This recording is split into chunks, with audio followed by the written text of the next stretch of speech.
Hey everybody, Adam Davidson, RadCast. Happy Wednesday. It's the 7th of November, 2018.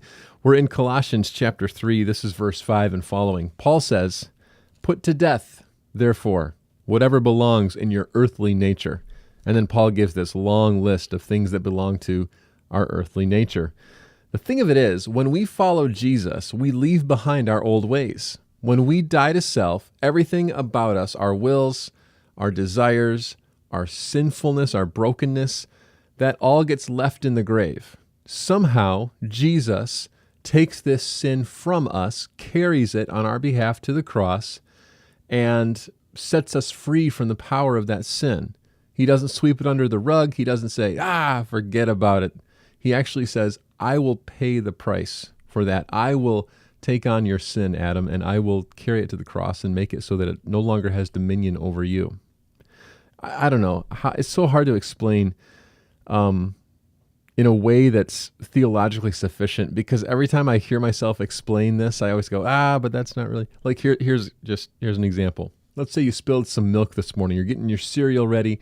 You got your carton of Lucky Charms, and you spill some milk, and so the milk's on the counter. So what do? You go and you get a sponge, right? So you go and you get this sponge, the sponge under your sink, and you take it, and you take the sponge, you put it on the counter, and the sponge sucks up all that milk. So then you have this sponge full of milk.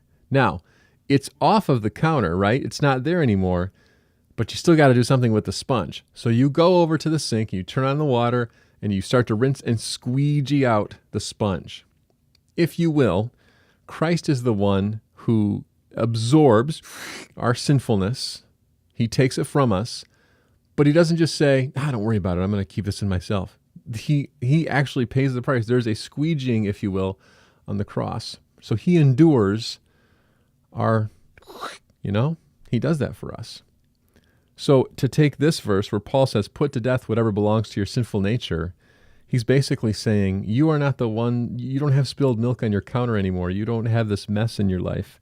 He says, he gives this list like impurity and evil desires and greed and idolatry. He says, because of these, the wrath of God is coming, meaning that we still take it seriously, but we're not trapped in that anymore. Then verse 7, he says, you used to walk in these ways in the life you once lived. That's who I was, not who I am. There was this moment where Christ, and then, and it's gone, and that's just not who I am anymore. So when that voice comes along and says, you're not worth it, you're a mess, you're a disaster, you are a disgrace to the countertop, you say, no. There has been one who's paid the price. That's not who I am anymore. Remember that today. That's RadCast.